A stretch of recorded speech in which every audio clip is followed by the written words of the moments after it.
नमस्कार, आप देख रहे हैं समर एक्सप्रेस। मैं आपको बता दूं कि सोशल मीडिया प्लेटफॉर्म पर एक वीडियो वायरल हो रहा था जो नगर पंचायत पीपीगंज के चेयरमैन लक्ष्मण विश्वकर्मा और स्थानीय निवासी विपिन सिंह के बीच जमीनी विवाद का मामला बताया जा रहा है। आज उसी के संबंध में हम विपिन सिंह से मिल रहे हैं और उस विवाद की सच्चाई जानने की कोशिश कर रहे हैं। आइए देखते हैं कि विपिन सिंह ने क्या कहा। एक वीडियो वायरल हो रहा है, तो उसके संबंध में क्या कहना आपका? देखिए, हाँ, हम भी सोशल मीडिया पे देखे हैं कि कल वीडियो वायरल हुआ है। जैसा कि हम बता दें, जो वीडियो वायरल करने वाले लोग हैं, दिक्कत यह है कि लोग भ्रष्टाचार का विरोध करना, ये मान लेते हैं कि भ्रष्टाचार का विरोध करना नहीं चाहिए। भ्रष्टाचार के विरोध करने का परिणाम है कि यह लोग हमारी जमीन को जबरन कब्जा करने का प्रयास किया जा रहा है। आप वीडियो में देखे होंगे कि हम मात्र 4 लोग, 2 भाई 2 भतीजे मौके पर मौजूद हैं और हमारे चेयरमैन महोदय 40 की संख्या में जितने भी क्षेत्र जवार के दूर दराज के बड़े बड़े गुंडे माफिया हैं, उनको साथ लेकर उस जमीन को कब्जा करने का प्रयास कर रहे हैं। जिस जमीन का विगत 4 वर्षों से बंटवारा चल रहा है न्यायालय में, एटीएम कोर्ट में। उन्होंने एक बार जब निर्माण कर रहे थे, तभी 10 दिन पूर्व हमारे भाई साहब ने कहा कि चूंकि यह जमीन बंटवारे में है, अभी उसका मामला कोर्ट में विचाराधीन है, लिहाजा आप रोक दीजिए, जो भी होगा न्यायालय से तब काम करिएगा। उसके बाद इन्होंने एक प्रार्थना पत्र हमारे पुलिस कप्तान महोदय को दिए कि हम लोग उनका जमीन कब्जा करने की कोशिश कर रहे हैं या बाधित कर रहे हैं। तो कप्तान साहब ने क्षेत्राधिकारी कैंपियरगंज महोदय को एक एप्लीकेशन जांच करने के लिए उनसे आज्ञा मांगी। तो अभी विगत शनिवार को जो थाना दिवस था, उस थाना दिवस में सीओ कैंपियरगंज आए, 1 घंटा लगभग उस स्थल पर भी निरीक्षण किए जहां वो निर्माण करा रहे थे। उन्होंने हम दोनों लोगों से कहा कि हम अपनी रिपोर्ट पुलिस कप्तान महोदय को दे देंगे, उसके बाद जैसा निर्णय आएगा आप उसका पालन करेंगे। उसके बाद हम भी घर चले गए, वो भी घर चले गए। लेकिन कल 5 मई को हमको सूचना मिल रही है करीब 9:30 बजे कि उसी प्लाट पर चेयरमैन लक्ष्मण विश्वकर्मा के साथ 50 गुंडे, अराजक तत्व और लगभग 30-35 की संख्या में मजदूर, वो मजदूर कम है, इनके टाले सफाई कर्मी ज़्यादा हैं, और 7-8 की संख्या में मिस्त्री और नगर पंचायत का पानी का टैंक लेकर निर्माण करा रहे हैं। जब हमको सूचना इसकी मिली, तब हमने इसकी तत्काल इसकी सूचना क्षेत्राधिकारी कैंपियरगंज को दी कि महोदय, आपने कहा था कि जो जांच हुई है हम देंगे, कप्तान साहब को जो निर्णय आएगा उसका पालन करेंगे। तो हमने पूछा कि क्या सर ऐसा कुछ आदेश आया है क्या कि उस निर्माण में वो फिर जबरदस्ती कब्जा कर रहे हैं और भारी संख्या में गुंडों को लेकर? उन्होंने कहा कि ठीक है, हमने इसकी सूचना कप्तान साहब को देकर आपको अवगत करा रहे हैं। उन्होंने कप्तान साहब को अवगत कराया, लेकिन संजोग से फोन उनका नहीं उठा।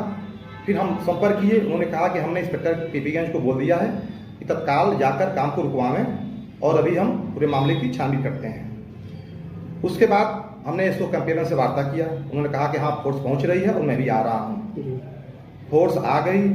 फोर्स आने के बाद भी यह लोग इतनी भारी संख्या में कि निर्माण कार्य नहीं रोक रहे थे। देखा कि 50 की संख्या में लोग जबरन पुलिस पर भी छींटाकशी, उनका मजाक उड़ा रहे हैं। जब देखे पुलिस आ गई तो हम भी मौके पर पहुंचे।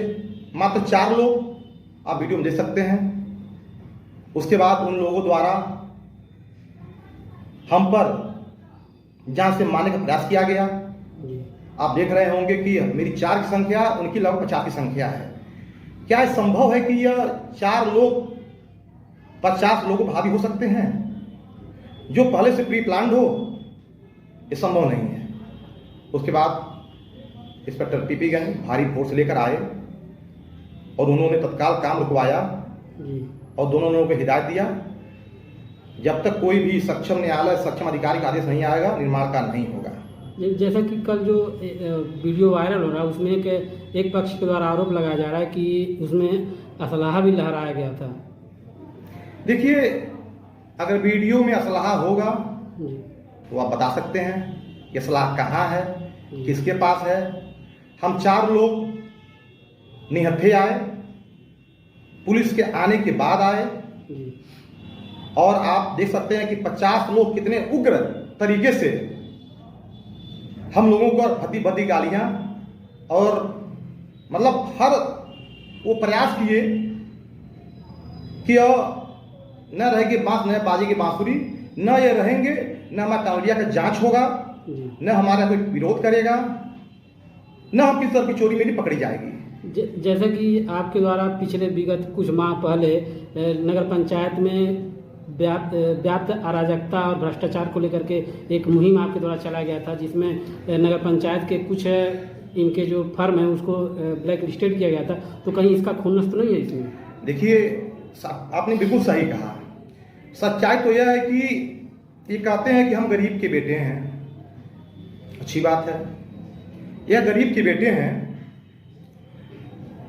अगर इनके संपत्ति की जांच करा लेंगे तो विगत 5 साल में कम से कम यह 1 अरब की प्रॉपर्टी खरीद चुके हैं। ये गरीब के बेटे हैं, चलते हैं 55 लाख की गाड़ी से, फॉर्च्यूनर से। उनके फॉर्च्यूनर के पीछे 35 लाख का इनोवा चलता है। इनके साथ 2 अन्य गाड़ी चलती हैं। क्या ये कोई बता सकता है कि यह गरीब के बेटे हैं कि यह विगत 5 वर्षों में, भाई 2.5 साल हुआ इनको चेयरमैन बने, उससे यह 2-4 वर्ष पूर्व से इतनी प्रॉपर्टी कहां से आई? हम आपको अवगत करा दें कि पूर्वांचल का सबसे बड़ा राशन माफिया यहाँ का चेयरमैन है। यह इतने बड़ा राशन माफिया है, ये मैं नहीं कह रहा राशन माफिया, यह उत्तर प्रदेश परम पूज्य योगी आदित्यनाथ महाराज की सरकार, उनके अधिकारी जो जांच किए वो कह रहे हैं। इन्होंने अभी विगत 1 वर्ष पूर्व, इनका सूर्यांश ट्रांसपोर्ट है, पूर्वांचल में लगभग आधा दर्जन जिलों में इनकी खाद्यान्न की सप्लाई है। यह 1 वर्ष पूर्व उसका सिद्धार्थनगर में एमडीएम का राशन कई ट्रक बेच दिए। जब जांच हुआ तो यह इनका फर्म ब्लैकलिस्ट हुआ, इनका फर्म सिद्धार्थ में ब्लैकलिस्ट हुआ, इनका फर्म महाराजगंज में ब्लैकलिस्ट हुआ, इनका फर्म गोरखपुर जनपद में हुआ, इनका फर्म अयोध्या मंडल में हुआ, फैजाबाद मंडल में हुआ, तमाम मंडलों में ब्लैकलिस्ट हो गए, चोरी पकड़ ली गई। उसके बाद अभी ये सब चली रहा था कि यह जब चेयरमैन हो गए तो इन्होंने लगभग 10 करोड़ रुपए की लागत से किस तरह से चुनाव जीता सभी लोग जान रहे हैं, अच्छी बात है। वह चुनाव जीते हैं परम पूज्य योगी आदित्यनाथ महाराज जी के नाम पर, उनके सिंबल पर। लेकिन जीतने के बाद तत्काल बाद, चूंकि हम एक सामाजिक आदमी हैं, समाज में रहते हैं, समाज में होने वाले हर गलत कार्यों का विरोध करते हैं, जो भी गलत कार्य का उसका विरोध करेंगे। उसी के तहत पीपीगंज में एक प्राचीन काली मंदिर है। उस प्राचीन काली मंदिर का प्रकरण इस इलाके में क्या पड़ते थे सभी लोग जानते हैं। एक समाज सेवी विनोद गुप्ता जी हैं, उनकी मनौती थी। उन्होंने उस प्राचीन काली मंदिर की मनौती के अनुसार बाउंड्री वाल और खूब अच्छा लगभग लाखों रुपए की लागत से उसका खूब अच्छा बाउंड्री वाल, सौंदर्यीकरण, सारा कुछ कराया। ये महोदय को दिमाग में आ गया कि वो तो समाज सेवी हैं, समाज का काम करके मंदिर का निर्माण करके हम बेंगलोर चला गया, तो क्यों नहीं उस बाउंड्री वाल का एक गुपचुप तरीके से प्रस्ताव डाल के उसका पैसा निकालना है। जिस समय उसका निर्माण कार्य पूरा हो चुका था, उसके बाद यह नगर पंचायत के बोर्ड की बैठक में बैक डोर से प्रस्ताव डाले मंदिर का, और मंदिर का प्रस्ताव करने के बाद जब वो काम हो गया तो विनोद गुप्ता के लगाए हुए शिलापट को निकालकर इन्होंने अपना शिलापट लगा दिया। और जब शिलापट लगाया तो चूंकि एक पीपीगंज व्यापारी कस्बा है, यहाँ अच्छे अच्छे बड़े सम्रांत व्यापारी व्यापार करते हैं और भगवान में आस्था रखते हैं, और भगवान में जो भी उनकी आस्था होती है, मंदिर का निर्माण कार्य दान पुण्य करते रहते हैं। जब उन्होंने देखा कि विनोद के कराए हुए कार्यों को चेयरमैन महोदय ने अपना काम बताकर पैसा निकाल लिया, उसके बाद हमने तत्काल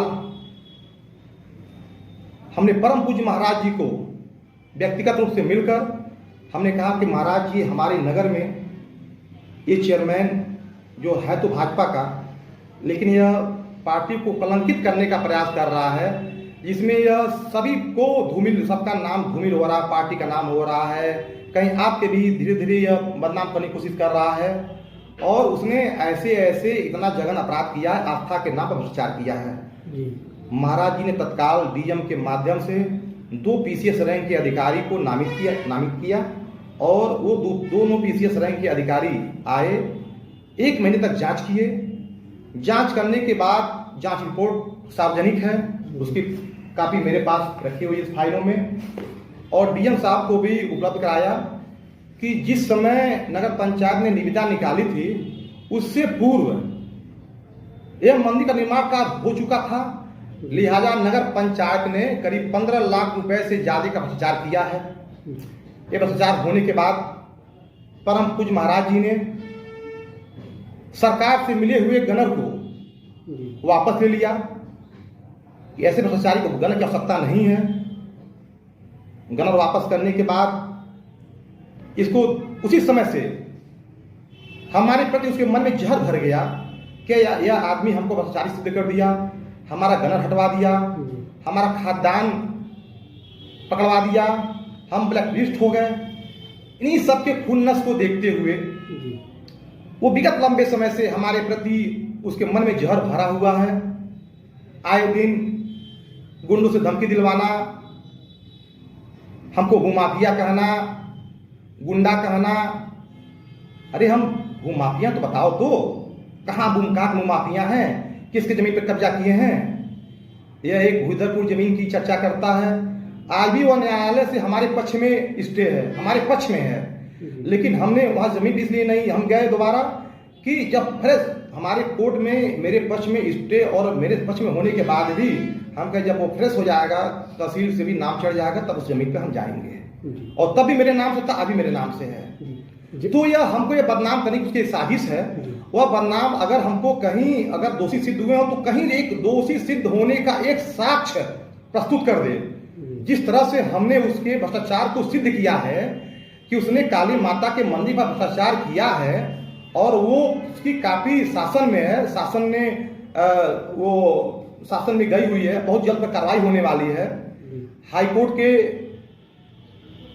जो मुखिया हैं, जो चीफ जस्टिस ऑफ हाईकोर्ट हैं, उन्होंने भी संज्ञान लिया है कि इतना भ्रष्टाचार होने के बाद कभी अभी तक कार्रवाई क्यों नहीं हुई। उन्होंने भी नोटिस जारी किया है और बहुत जल्द कार्रवाई होने वाली है। इसके भ्रष्टाचार की चर्चा अगर करेंगे तो यह शायद ऐसा भ्रष्टाचारी पूरे कहीं नहीं मिलेगा।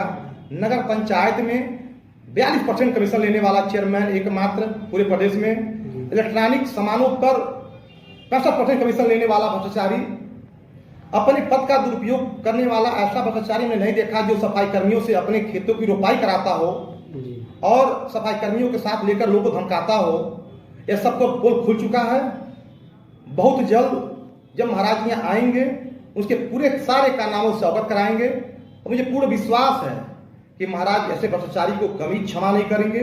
उसके किए हुए कर्मों की सजा मिलेगी और नगर पंचायत भ्रष्टाचार मुक्त होगा। बस हम आपसे ये कहना चाहते हैं।